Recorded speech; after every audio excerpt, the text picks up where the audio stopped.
It's not every day that you decide to pull the rug out from under your own son. But Richard had been building to this moment for years. At 75, his hands, once calloused and strong from laying bricks and hammering nails, were now gnarled with arthritis. Yet his grip on the truth, on what was right, was as firm as ever. The family business, Sterling & Sons Construction, was his life's work. Built from a single pickup truck and a toolbox, it had grown into a respected enterprise, a testament to hard work and integrity. His son Mark had been handed the reins 5 years ago, but Mark had no love for the dirt under his fingernails or the honest sweat on his brow. Mark had a love for what the business provided, a life of comfort and a public image of effortless success. Richard sat in his den, the scent of old paper and wood polish thick in the air. He held a leather-bound ledger, its pages filled with his meticulous script detailing every project, every expense, every profit, from the very beginning. Next to it lay a newer, sleeker tablet, its screen aglow with cold, digital figures from the company's current books. The contrast was stark. His ledger told a story of growth and prudent management. The tablet, however, showed a story of reckless spending, bloated budgets, and a company bleeding from 1,000 small cuts. His wife, Eleanor, entered with 2 mugs of chamomile tea. She was a woman of gentle grace, but Richard knew the steel that ran through her. She had been the bookkeeper in the early days, the calm voice of reason when he'd faced a tough decision. She saw the 2 books and sighed, her eyes softening with a familiar mixture of sadness and resolve. "Still looking at those?" she asked, setting a mug in front of him. "Just comparing," Richard said, his voice a low rumble. "Mark's Modern Innovations." Eleanor perched on the edge of the armchair across from him. "He's coming for dinner tonight." And Susan? Susan was Mark's wife, a woman who seemed to view life as a continuous fashion show. She had a knack for making Richard feel a decade older with a single condescending glance at his comfortable, worn-out armchair. The doorbell rang at 7 o'clock sharp. Mark and Susan arrived with a bottle of overpriced wine and a bouquet of flowers wrapped in glossy paper. The pleasantries felt thin, stretched over a chasm of unspoken grievances. Dinner was a roast beef, a meal Eleanor had perfected over 50 years. Mark carved the meat with an air of practiced indifference, talking about a new, lavish hotel project he was pitching. "We're bringing Sterling & Sons into the 21st century, Mark declared, gesturing with his fork. "No more small-town construction jobs. We're thinking big. Glass and steel. Luxury suites." "And the little jobs?" Richard asked, his voice deceptively mild. "The school additions? The new library roof?" "Oh, Dad, please," Susan said with a delicate laugh. "That's small potatoes. We're building a brand, not just a business." Mark elaborated, "The future is in prestige and luxury. We're getting an investor, a big one. He's all about a sleek, modern image. He thinks the Sterling & Sons name is a bit dated. Maybe we'll rebrand. Sterling Lux." Richard's knuckles tightened around his fork. He remembered laying the foundation for the town library, his own father's name on the blueprint. "Our name represents quality, honesty. We built this company on that." "Yes, and we're so grateful," Susan said, her tone dripping with false sincerity. "But you've had your run. It's Mark's time now. He's bringing in fresh ideas, a modern approach. You wouldn't understand." Mark chimed in, "You've been out of the game for 5 years, Dad. Things have changed. You can't run a company with a ledger and a handshake anymore." "I see that," Richard replied, his voice still low, but with an edge that Eleanor recognized. "I see that quite clearly. I also see where all that fresh thinking is getting us." He pushed his plate away and stood, moving to the mahogany hutch where he kept the old ledger and the new tablet. He placed them both on the dining table, their contrasting forms a silent judgment. "This," he said, tapping the old ledger, "is how Sterling & Sons was built. Every dollar accounted for. Every project on time and under budget.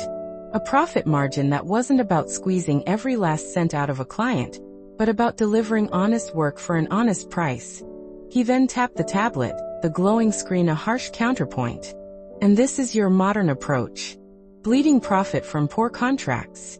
Overpriced materials. Lavish office renovations and unnecessary expenses. And now, you need an investor, not because you're growing, but because you're drowning in debt. Mark's face went crimson. That's not fair. We've made investments. Investments in your lifestyle, Mark, not the business, Eleanor interjected, her voice cutting through the tension.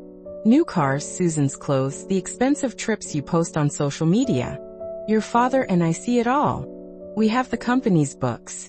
Susan's mask of elegance cracked. What do you know about it? You haven't worked in decades. I still own half the company, Eleanor said simply, her eyes fixed on Susan's.